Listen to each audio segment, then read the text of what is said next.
आज के इस वीडियो में बात करेंगे भारतीय न्याय संहिता 2023 के उन एस्पेक्ट्स पर जिन पर कि जुडिशियल सर्विस के कंपटीशन एग्जाम में हमेशा से सवाल पूछे जाते रहे हैं।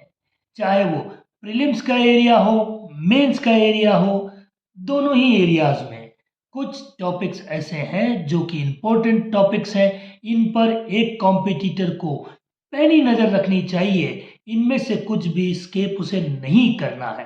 तो चलिए आज का ये वीडियो कॉम्पिटिटर्स के लिए, खास करके जुडिशियल सर्विस की प्रिपरेशन करने वाले उन कॉम्पिटिटर्स को काफ़ी मदद करेगा जो कि अपना कहीं न कहीं भविष्य न्यायालय में देखते हैं, डायस पर देखते हैं, न्यायाधीश या जज के रूप में कार्य करना चाहते हैं। चलिए बात करते हैं। तो बीएनएस में सेक्शन 2 में डेफिनेशन पोर्शन को ऑलमोस्ट कंप्लीट किया गया है लेजिस्लेचर ने। तो पहली डेफिनेशन जो कंसीडर करनी है 2 सब क्लोज 4 में, दैट इज काउंटर फीट। तो काउंटर फीट कूटकरण शब्द को डिफाइन किया गया है, तो उसे हमें देखना है। उसके बाद 2 सब क्लोज 5 कोर्ट, न्यायालय शब्द वहां है, उसे समझ के पढ़ना है। 2 सब क्लोज 7 बेईमानी, डिसऑनेस्टी शब्द वहां डिफाइन किया गया है। 2 सब क्लोज 8 डॉक्यूमेंट शब्द को वहां डिफाइन किया है। देखिए डॉक्यूमेंट शब्द, डॉक्यूमेंट का रियल कंसेप्ट क्या है, तो आप मेरे चैनल को स्क्रॉल कीजिएगा। डॉक्यूमेंट पे मैंने एक पूरा वीडियो, आधे घंटे का वीडियो यहाँ अपलोड किया है, तो डॉक्यूमेंट क्या है वो पता चल जाएगा। चलिए सेक्शन 2 सब क्लोज 9 पे भी देखना है। कपट पूर्वक शब्द को वहां डिफाइन किया है, फ्रॉडुलेंटली शब्द वहां सामने आएगा। सेक्शन 2 सब क्लोज 11 में गुड फेथ आपको पढ़ना पड़ेगा। 213 में संशय शब्द, हार्बर, अपनी शैली या भाषा में कहूं तो हार्बर को कहते हैं पनाह दे देना। पनाह यहाँ पे अपराधियों को पनाह देनी है, तो वो हार्बर को भी डिफाइन वहां किया गया है। 214 में इंजरी टर्म को डिफाइन किया गया है क्षति में। तो बेसिकली 4 तरह की इंजरी में इंक्लूड होती है। Injury to property, injury to mind, injury to body and injury to reputation. तो ये इंजरी शब्द को एक्सप्लेन करना होता है। 215 2 सब क्लोज 15 अनलॉफुल, इलीगल और लीगली बाउंड टू डू, इन दोनों टर्म को अवैध या करने के लिए वैध रूप से आबद्ध, इन्हें भी हमें ध्यान से देखना है। फिर 216 जज शब्द को डिफाइन किया गया है। जज शब्द पे भी सवाल कई बारी प्रीलिम्स में एक पूछा जाता रहा है, और मेंस में जो 20 to 30 वर्ड्स के एस्पेक्ट में सवाल होते हैं उनमें जज शब्द को कई बारी पूछा गया है। 221 मूवेबल प्रॉपर्टी को लेकर सवाल देखने को मिलेगा। 224 अपराध शब्द को भी वहां पे हमें पढ़ना है। फिर 228 पब्लिक सर्वेंट, इस पर आपको छोटा और बड़ा, मेंस में अगर 200 वर्ड्स का भी सवाल पूछा जाता है, 300 वर्ड्स का भी, तब भी पब्लिक सर्वेंट एक ऐसी डेफिनेशन है जिसमें से आपको एक बड़ा सवाल मेंस के लिए तैयार करना होगा। फिर हम चलते हैं 230 स्पेशल लॉ, विशेष विधि। विशेष विधि या स्पेशल लॉ वो लॉ है जो कि किसी पर्टिकुलर स्पेसिफिक सब्जेक्ट पर बनाया गया है, जैसे एनडीपीएस का कानून है, तो वो बेसिकली नार्कोटिक्स सब्सटेंस के लिए बनाया गया है, साइकोट्रोपिक सब्सटेंस के लिए। एससी एसटी का लॉ है, वो अनुसूचित जाति और जनजाति के लोगों के लिए, तो ये स्पेशल लॉ, ये लॉज होते हैं। इसके अलावा 231 में आपको वैल्यूएबल सिक्योरिटी, मूल्यवान प्रतिभूति को डिफाइन करना है, और 236 रॉन्गफुल गेन को भी यहाँ डिफाइन किया गया, रॉन्गफुल गेन, और 237 में रॉन्गफुल लॉस आपको दिखाई पड़ेगा।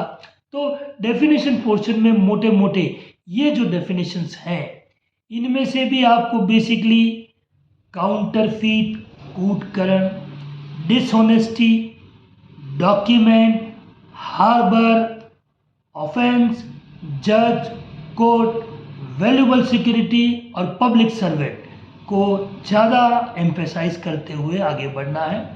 फिर हम बात करें चैप्टर नंबर 2 जो है वो पनिशमेंट को लेकर जोड़ा गया है। देखिए पनिशमेंट के लेकर चैप्टर पहले भी वही था, आज भी वही है, लेकिन इसमें जो कॉम्पिटिटर्स को अपनी पैनी नज़र से देखना है, दैट इज कम्युनिटी सर्विस।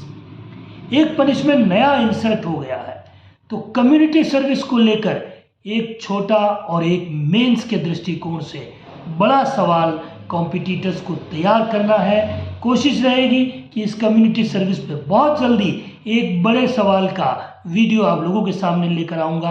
अपनी बात उसमें कम्युनिटी सर्विस के लिए रखूँगा, लेकिन हाँ, ये इस बारी के जो भी अपकमिंग जुडिशियल सर्विस के एग्जामिनेशन होने वाले हैं उसमें ये जो कम्युनिटी सर्विस का एरिया है, आप मान कर लीजिए, इस वीडियो के माध्यम से मैं दावा करता हूं कि कम्युनिटी सर्विस को लेकर सवाल जुडिशियल सर्विस के अपकमिंग पेपर्स में 100% पूछे जाने वाले हैं। तो इस एरिया को हमें बिल्कुल भी इग्नोर नहीं करना है, इसको बहुत तसल्ली से पढ़ना है। आगे चलते हैं। बाकी तो पनिशमेंट के जो काइंड्स हैं हम सब लोगों को पता ही है कि death penalty, LI, imprisonment, fine, सब चीज़ें हैं इसमें, लेकिन कम्युनिटी सर्विस जो कि नया न्यूली इंसर्टेड है तो हमें बहुत ध्यान से इसे देखना है। फिर चैप्टर 3 की तरफ जब आप बढ़ोगे तो 34 से लेकर 44 प्राइवेट डिफेंस को लेकर है। तो आप राइट टू प्राइवेट डिफेंस में हमेशा से हम देखते रहे हैं कि सवाल पूछे जाते रहे हैं कि कब किसी व्यक्ति के राइट टू प्राइवेट डिफेंस का एक्सटेंशन किसी की डेथ कॉज करने तक होता है। तो अब वो सेक्शन 38 बीएनएस में हमको दिखाई पड़ता है। पहले सेक्शन 100 आईपीसी में वो हमें दिखाई पड़ता था, लेकिन 38 के एस्पेक्ट को अब ध्यान में रखना है। और वही अगर प्रॉपर्टी के राइट का एक्सटेंशन कब डेथ कॉज करने तक हो जाए असॉल्टर की, तो अब वो सेक्शन 41 का एरिया है। तो इन दोनों ही एरिया को भी हमें एक कॉम्पिटिटर होने के नाते ठीक से देखना है। उसके बाद तो सारी ही चीजें हैं ही हैं। फिर चैप्टर नंबर 4 पे अगर फोकस करेंगे तो अबेटमेंट का चैप्टर अब चैप्टर नंबर 4 में हो गया है। सेक्शन 45 से लेकर जो 60 तक का एरिया बीएनएस का है वो अबेटमेंट को लेकर होने वाला। इसमें भी जो बेसिक एम्फेसाइज और न्यूली इंसर्टेड जो चीज है कंपटीशन के लिहाज से सेक्शन 48 आपको पैनी नजर से देखना होगा।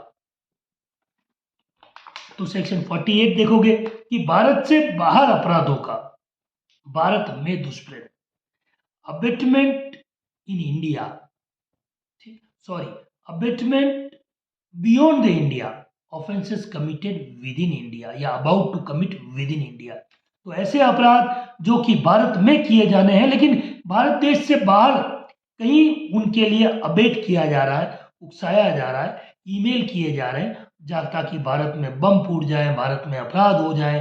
तो अगर ऐसा कोई अपराध होता है तो उसे 48 में अभी स्थान दिया गया है। इसके अलावा सेक्शन 61 में आपको क्रिमिनल कॉन्स्पिरेसी का कंसेप्ट दिखाई पड़ेगा। ये भी एग्जामिनेशन के हिसाब से बहुत इंपॉर्टेंट है।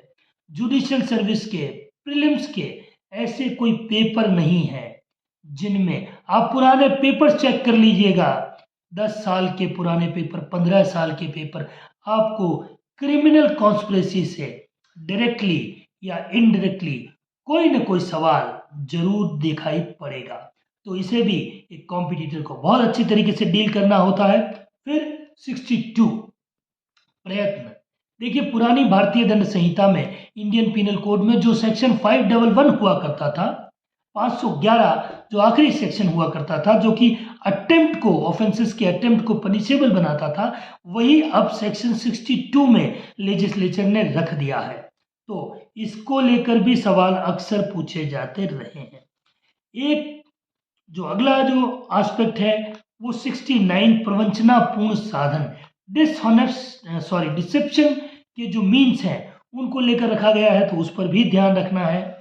फिर चैप्टर नंबर 5 बनाया गया है जो कि महिलाओं और बालकों से संबंधित अपराधों को एक साथ यहाँ शामिल कर दिया गया है। पहले चैप्टराइजेशन अलग था, पहले महिलाओं को लेकर ही चैप्टराइजेशन था, बालकों वाले अपराध सीधे सीधे दिखाई नहीं पड़ते थे इंडियन पिनल कोड में, लेकिन अब लेजिस्लेचर ने इन दोनों को ही शामिल करके चैप्टर नंबर 5 बना दिया है। और जो रेप का कंसेप्ट पहले 376 में हम पढ़ा करते थे, तो अब वो नए बीएनएस में 63 से लेकर 73 तक का पार्ट आपको रेप के ऑफेंसेस के रिलेशन में देखना है। सवाल ज़्यादातर तो नहीं लेकिन पूछा जाता रहा है। इसमें 69 में सवाल पूछे जाने की संभावना बढ़ जाती है, क्योंकि न्यूली इंसर्टेड है। और 69 जो कि पहले नहीं हम पढ़ा करते थे, ज़्यादातर एफआईआर होती थी कि प्रेम संबंधों में लड़का लड़की के बीच में जब प्रेम संबंध होते थे तो कई लोग इसलिए आरोप लगा देती थी लड़कियां कि इसने मुझे शादी का झांसा देकर मेरे साथ संबंध बनाया, तो वो रेप में उसका मुकदमा दर्ज होता था।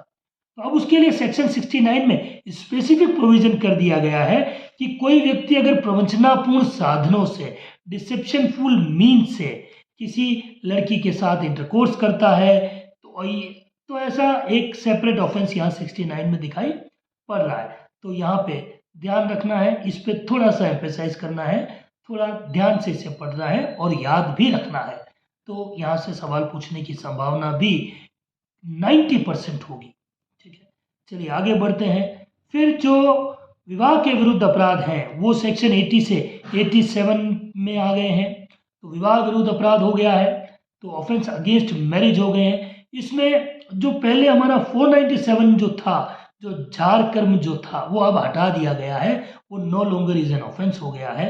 लेकिन इसके अलावा सेक्शन 80 में आपको डॉवरी डेथ के बारे में प्रोविजन मिलेगा, 81 में विवाह की प्रवंचना, डिसेप्शन ऑफ मैरिज मिलेगा, 82 में बाइगेमी, द्विविवाह का अपराध होगा, और 86 में जो पहले 498A हुआ करता था, cruelty against women bye husband और द रिलेटिव, वो भी आपको यहाँ देखने को मिलेगा कि किसी महिला के विरुद्ध पति या उसके नातेदारों के द्वारा दहेज के लिए जो क्रुएल्टी या क्रूरता की जाती थी, तो उस एरिया से भी आपको सवाल मिलने की संभावना है। फिर एक हल्का टॉपिक जिसको देखा जा सकता है सरसरी नज़र से, वो 88 से 92 तक मिसकैरेज के बारे में आपको दिखाई पड़ेगा। तो जो गर्भपात है, जो माँ के गर्भ में बच्चा है, उसके प्रति जो अपराध होते हैं, child into the वूम of mother, अगर उनके अगेंस्ट में ऑफेंस होते हैं तो उसको वहाँ कैटेगराइज किया गया है, जो पहले 312 आईपीसी से 318 में हुआ करता था। लेकिन हाँ, इस एरिया से भी सवाल पूछे जाते रहे हैं। उसका कारण ये है बेसिकली कि देखिए, जब माँ के गर्भ में कोई बच्चा है और अगर माँ के गर्भ में चाकू मार के उस बच्चे को मारा जाए तो it won't amount to murder, वो मर्डर में नहीं आता था। Won't amount to culpable homicide, उसमें भी नहीं आता था, वो इसी स्पेसिफिक चैप्टर में कवर होता था। तो इसलिए थोड़ा कंसेप्ट अलग है, क्योंकि जीवन की संकल्पना, कंसेप्ट ऑफ लाइफ तभी स्टार्ट होता है जब माँ के गर्भ से बालक के शरीर का कोई भी भाग बाहर निकल आता है, चाहे उसने श्वास भी ना ली हो। तो उस कंसेप्ट के मद्देनजर ये चैप्टर भी थोड़ा सा कंपटीशन के लिहाज से हमें उपयोगी दिखाई पड़ता है। फिर जो एक नया एस्पेक्ट 93 से लेकर 99 तक, ऑफेंस अगेंस्ट चिल्ड्रन, तो चिल्ड्रन के ऑफेंस के अगेंस्ट जो होते हैं, और उसमें भी बेसिकली सेक्शन 95 को देखना ज़्यादा जरूरी है कि बच्चों को हायर कर देना, भाड़े पर लेना, उन्हें एम्प्लॉयड कर देना, नियोजित कर देना, कहीं काम पे लगवा देना, बच्चों से भीख वीख मंगवा देना, ये सब तरीके के अपराध यहाँ पे किए गए हैं। 98 को भी छोड़ा नहीं जा सकता है, क्योंकि वेश्यावृत्ति के प्रयोजन के लिए, प्रोस्टिट्यूशन के पर्पस के लिए बच्चों की सेल, खरीद फरोख्त को उसमें अपराध बनाया गया है। तो 98(9) is also taken into the consideration, ये भी इंपॉर्टेंट सवाल बन सकते हैं। फिर चैप्टर नंबर 6 को आपको देखना है, ऑफेंस अगेंस्ट ह्यूमन बॉडी। इसमें से तो सवाल आना लगभग निश्चित है। श्योरिटी 100 से भी ज़्यादा परसेंटेज अगर कोई होगा तो इस चैप्टर में से सवाल पूछने की 100 से भी ज़्यादा कोई भी परसेंटेज हो तो सवाल इसमें से आना ही आना है। कॉम्पिटिटर्स को इस चैप्टर को तो कभी भी इग्नोर नहीं करना है। आप समझ गए होंगे, कल्पेबल होमिसाइड, मर्डर जैसे अपराध इस चैप्टर में हम पढ़ते रहे हैं, और मेंस के एग्जामिनेशन में भी एग्जामिनर टाइम टू टाइम बड़े सवाल इस एरिया में से पूछता रहा है। बहुत भारतीय न्याय संहिता का, पुराने इंडियन पिनल कोड का एक टेक्निकल एस्पेक्ट जो हुआ करता था, एक बहुत तकनीकी एस्पेक्ट हत्या और मानववध के अपराध के अंतर को लेकर, फर्क को लेकर हुआ करता था। तो बहुत जल्दी एक बड़ा वीडियो कल्पेबल होमिसाइड और मर्डर को लेकर भी आपके सामने आऊँगा। और जितने भी सेक्शन या जितने भी इम्पोर्टेंट एस्पेक्ट मैं आपसे आज यहाँ पढ़ने के लिए कह रहा हूँ, उन्हें आपको इग्नोर नहीं करना है। और अगर उनमें से किसी चैप्टर पे आपको लगता है कि कोई परेशानी है, कोई टेक्निकलिटी है, उस पे आपको मुझे वीडियो बना के देना चाहिए। तो आप लोग मुझे कमेंट बॉक्स में उस चैप्टर का नाम लिख के उस पर्टिकुलर सेक्शन को बताएंगे, तो मेरा आपसे वायदा है कि उस पर्टिकुलर आपकी जो भी टेक्निकल प्रॉब्लम है उसको बहुत सरलता से आपके सामने रखने का प्रयास करूंगा और कंपटीशन में उस कंसेप्ट को बिल्कुल कांच की तरह क्लियर करने का काम आने वाले वीडियोस में हम बीएनएस के इंपॉर्टेंट चैप्टर पर भी करेंगे। तो चलिए, जो हत्या का अपराध जो पहले सेक्शन 300 में हुआ करता था, अब वो शिफ्ट होके 200 सेक्शन पहले चला गया है, 100 में आ गया है। तो सेक्शन 100 अब आपको मानव वध के बारे में वहां पे आपको कल्पेबल होमिसाइड सेक्शन 100 में मिलेगा। हत्या मर्डर आपको 101 में आपको अब मिलेगा। जो हम 302 पढ़ते थे पनिशमेंट फॉर मर्डर, वो अब हमारा हत्या का जो दंड है वो 103 में हमको मिलने वाला है।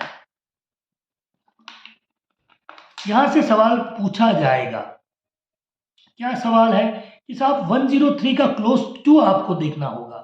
वो ये कह रहा है कि अगर 5 से ज्यादा लोग किसी मूल वंश, किसी जाति, समुदाय, लिंग, इन सब चीजों के बारे में किसी का मर्डर कर देते हैं, तो फिर 103 में उसकी लायबिलिटी अलग से बताई गई है।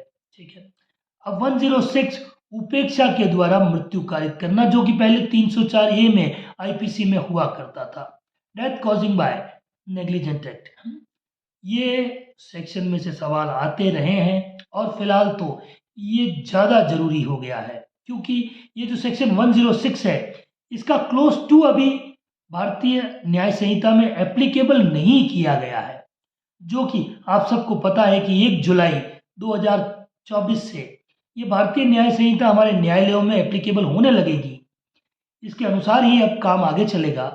लेकिन 106 के क्लोज 2 को फिलहाल एनफोर्समेंट में नहीं लाया गया है, लागू नहीं किया गया।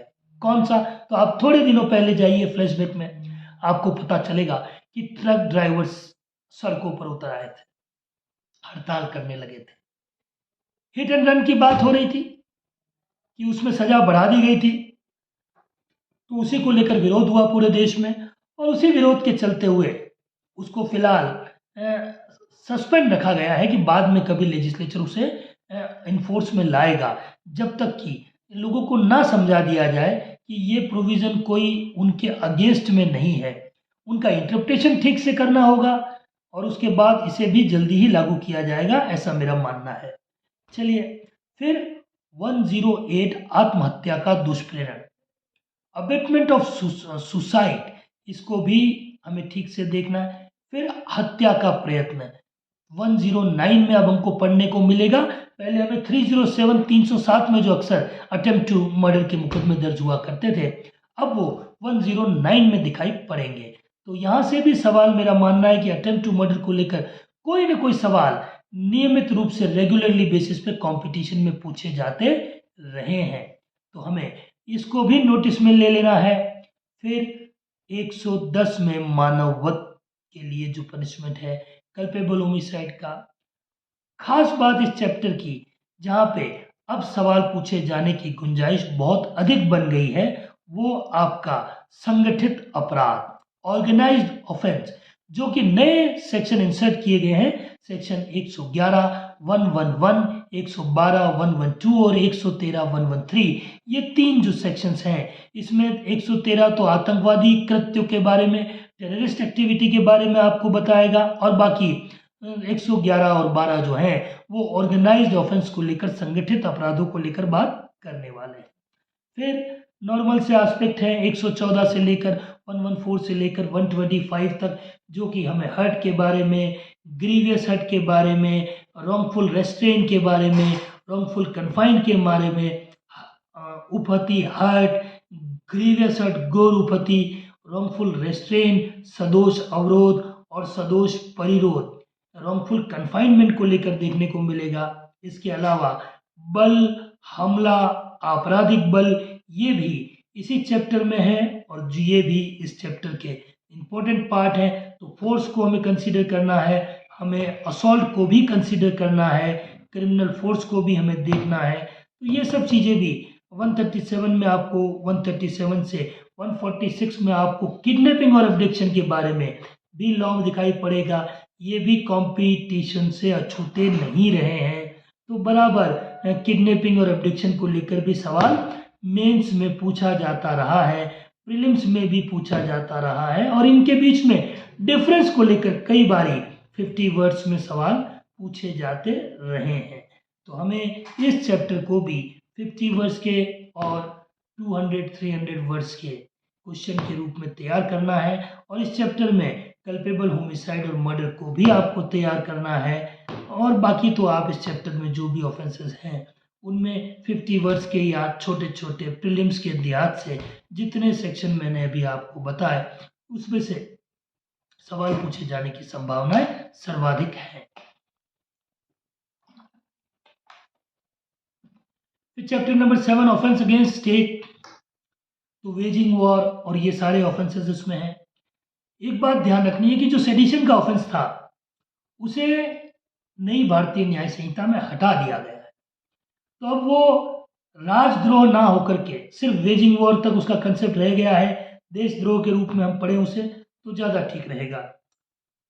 फिर चैप्टर नंबर 8, जो सेना नौसेना के विरुद्ध अपराध है। ठीक है, एक कॉम्पिटिटर इन्हें सरसरी निगाह से देख सकता है। देखिए, कंपटीशन में छोड़ना तो कुछ नहीं चाहिए, लेकिन कुछ टॉपिक्स को हम थोड़ा कम वेटेज दे सकते हैं। तो ये एक टॉपिक है जिसको थोड़ा कम वेटेज देकर भी एक बार सरसरी निगाह से रीड आउट करके जाया जा सकता है। इसे बहुत ज़्यादा रटने की आवश्यकता नहीं है। फिर चैप्टर नंबर 9 जो है, इसमें से भी सवाल कम ही देखने को मिले हैं, लेकिन पता नहीं जिन जो अपकमिंग एग्जामिनेशन है, चूँकि लोकसभा का चुनाव सर पर है, तो अभी अगर कोई एग्ज़ाम होने वाले हैं तो निर्वाचन को लेकर, इलेक्शन को लेकर जो ऑफेंस का चैप्टर है 169 से लेकर 177 तक का, तब कहीं ज़रूरत पड़ सकती है। बाकी मेरा मानना है कि इसमें से भी बहुत ज़्यादा इंपॉर्टेंट एस्पेक्ट पर सवाल नहीं पूछे जाते रहे हैं।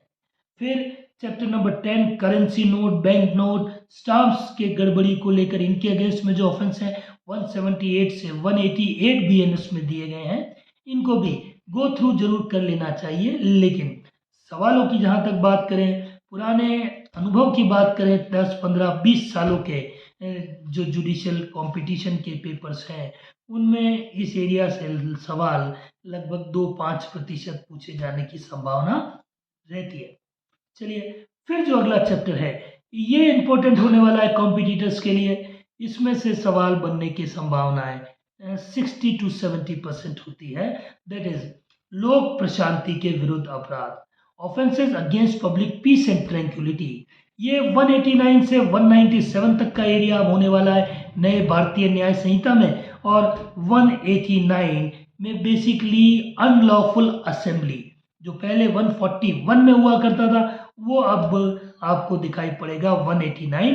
और अनलॉफुल असेंबली को लेकर आप नोटिस में लीजिए कि आपको मेंस के एग्जामिनेशन में सवाल देखने को जरूर मिलते हैं, क्योंकि ये एक ऐसा एरिया है जिसमें बड़ा सवाल पूछा जाता रहा है। इसी में आपको राइटिंग 191 में बलवा और 191 में बलवा और 194 में ही दंगा, अफ्रे, तो ये सब मिला के एक बड़ा सवाल इस चैप्टर से हो सकता है। हाँ, अगर बात करूं प्रीलिम्स में इस चैप्टर में कोई सवाल पूछा जाए तो सेक्शन 196 और 197 के जो एरियाज हैं उनमें प्रीलिम्स में भी या मेंस में शॉर्ट नोट्स में सवाल पूछे जाने के काफ़ी चांसेस रहते हैं, जो कि रिलीजियस डिसहार्मोनी को लेकर है, देश की इंटीग्रिटी, राष्ट्रीय अखंडता के अगेंस्ट में अगर कोई काम करता है तो उसको लेकर दो इन सेक्शंस में एस्पेक्ट दिखाई पड़ेगा। फिर लोक सेवकों के द्वारा या उनसे संबंधित अपराध, तो लोक सेवक के द्वारा offence committed by public servant और रिलेटेड देयरफॉर, तो चैप्टर नंबर 12 है 198 से 205। तो प्रीलिम्स के लिहाज से ये चैप्टर इंपॉर्टेंट होने वाला है। तो प्रीलिम्स एग्जामिनेशन में इसे छोड़ा नहीं जा सकता है। तो आपको बेसिकली सेक्शन 204 पे ज़्यादा फोकस करना है, 205 से सवाल पूछे जाने की संभावना ज़्यादा है इस चैप्टर में। फिर चलते हैं हम चैप्टर नंबर 13 को लेकर, जो लॉफुल अथॉरिटी है लॉ पब्लिक सर्वेंट्स की, उसके अगेंस्ट में जो अपराध है, लोक सेवकों के विधिपूर्ण प्राधिकार के अवमान के विषय में चैप्टर जोड़ा गया है। 206 से लेकर यहाँ पे 226 तक का हमें काम करना है, और 226 विधि विरुद्ध शक्ति का प्रयोग करने या ना करने को लेकर अटेम्प्ट ऑफ सुसाइड। तो इस पर सवाल मेरी दृष्टि से बनता है, इंपॉर्टेंट इसलिए है क्योंकि पहले आपको अगर याद हो, स्मरण में हो, तो सेक्शन 309 जो इंडियन पिनल कोड का था कि कोई व्यक्ति अटेम्प्ट टू सुसाइड करता था तो अगर वो बच जाता था तो उस पर 309 में प्रोसीडिंग चला करती थी। अब वो 309 तो लेजिस्लेचर ने बिल्कुल ही हटा दिया है। ये ठीक भी किया कि पहले ही कोई व्यक्ति परेशान है, उसने एक तो अटेम्प्ट किया सुसाइड का और बच गया तो कोर्ट में और जाए, मुकदमे और जेले, तो लेजिस्लेचर ने इसे खत्म कर दिया, रिपील कर दिया। लेकिन आप पब्लिक सर्वेंट को किसी काम को जबरन करवाने के लिए, उसकी ड्यूटी को परफॉर्म करवाने के लिए या ड्यूटी को ना करवाने के लिए उसके सामने कहते हो कि भाई आत्महत्या कर लूंगा। अगर पुलिस आपको गिरफ्तार करने आई और आप बोलो कि नहीं मैं तो आत्महत्या कर लूंगा, छत से कूद जाऊंगा, मुझे गिरफ्तार मत करना, तो पुलिस आपके ऊपर 226 में अब मुकदमा दर्ज करेगी। तो ये भी एक इंपॉर्टेंट एस्पेक्ट होने वाला है कंपटीशन की दृष्टिकोण से। चैप्टर नंबर 14 की बात करेंगे तो जो पहले पब्लिक जस्टिस के अगेंस्ट ऑफेंस हुए करते थे, लोक न्याय के विरुद्ध अपराध हुआ करते थे, गिविंग और फैब्रिकेटिंग फॉल्स एविडेंस वाला एरिया आप लोग याद करो, इंडियन पिनल कोड में वो 191 से लेकर दिखाई पड़ता था 192, 3 और आगे वाले चैप्टर्स में। तो अब ये जो एरिया है ये आपको 227 से लेकर दिखाई पड़ेगा। तो 227, 228, 229 इनमें आपको बेसिकली कंफेसाइज या एम्फेसाइज करना है, इन चीजों पे से सवाल बनने की संभावना ज्यादा है। फिर चैप्टर 15, इसमें से public health, safety, convenience, decency और मोरालिटी को लेकर जो चैप्टर है, लोक स्वास्थ्य, शेम, सुविधा, सदाचार और नैतिकता को लेकर जो चैप्टर है, उसमें सबसे इंपॉर्टेंट, हालांकि ये चैप्टर 270 से लेकर 270 से लेकर 297 तक पढ़ा जाना है, लेकिन इसमें भी पब्लिक न्यूसेंस वाला जो एरिया है सेक्शन 270 में, वो बहुत इंपॉर्टेंट कॉम्पिटिटर्स के लिए होने वाला है। 273 रूल ऑफ क्वारंटाइन, तो जो क्वारंटाइन का रूल है वो भी हमें कोरोना में समझ आया है कि क्वारंटाइन कैसे होते, तो ये आईपीसी में लेजिस्लेचर ने 1860 में ही बना दिया था, लेकिन अब नई भारतीय न्याय संहिता में 273 में ये मिलता है, पहले 271 के आसपास मिलता था, 271 के करीब था। इसमें से पूछा जा सकता है, और जल प्रदूषण 279 और वायु प्रदूषण 280, इनको लेकर प्रीलिम्स में 80% सवाल पूछने की संभावनाएं होती है। अक्सर घुमा फिरा के इन दो सेक्शंस में सवाल आपको पूछे जाते रहे हैं, एक तो वाटर पॉल्यूशन, एक एयर पॉल्यूशन। तो 279 में हम वाटर पॉल्यूशन को पढ़ते हैं, 280 में हम वायु प्रदूषण को पढ़ते हैं, एयर पोल्यूशन को पढ़ते हैं, और 281 में हम लापरवाही से गाड़ियां वगैरह चलाना, व्हीकल चलाना, इनको भी पढ़ते हैं। यहाँ से भी सवाल अक्सर पूछे जाते रहे हैं। 295 में ऑब्सीन आर्टिकल के जो सेल हैं, तो वो जो पहले 292 में हुई थी ऑब्सीनिटी, तो any transaction with obscene article, whether manufacturing, whether transfer, whether sale, whether purchase, whether keeping possession, सब कुछ अपराध बनाया गया है। तो 295 में आप इसे देख सकते हैं। 296 में ऑब्सीन एक्ट करना, ऑब्सीन सॉन्ग वगैरह, इन चीज़ों पे भी कंपटीशन में समय समय पर सवाल पूछे जाते रहे हैं। चैप्टर नंबर 16 जो ऑफेंस अगेंस्ट रिलीजन है, तो रिलीजियस डिसहार्मोनी क्रिएट करने वाले अपराध, बेसिकली 298 से लेकर 302 तक। 300 में धार्मिक जमाओं में बाधा पैदा करना, डिस्टर्ब करना, कोई धार्मिक जुलूस निकल रहा है, रिलीजियस सेरेमनी हो रही है, रिलीजियस प्रोसेशन हो रहा है, उसको डिस्टर्ब करने के लिए। और 301 में जो कब्रिस्तान है, जो बरियल है, वहाँ पे ट्रेसपास इत्यादि करते हैं, तो उसे ऑफेंस बनाया गया है। इस बरियल ट्रेसपास में भी कई बार सवाल आप देखना प्री के कई एग्जामिनेशंस में आपको अलग अलग जुडिशियल सर्विस के या अलग अलग स्टेट के जुडिशियल कंपटीशन में पूछे जाते रहे हैं। फिर ये जो चैप्टर है अगला, चैप्टर नंबर 17, ये भी कॉम्पिटिटर्स के लिए बहुत ज़्यादा इम्पोर्टेंट है। उसमें भी 100 से भी ज़्यादा कोई परसेंटेज अगर होता है तो इस चैप्टर में से सवाल पूछे जाने के 100%, 200%, 1000% चांसेस होते हैं। अब क्या क्या इसमें है तो आप जानते हैं, ऑफेंस अगेंस्ट प्रॉपर्टी, तो इसमें चोरी, थेफ्ट, एक्सटॉर्शन, उद्यपन, लूट, रॉबरी, डकैती जैसे ग्रीवियस ऑफेंसेस हैं।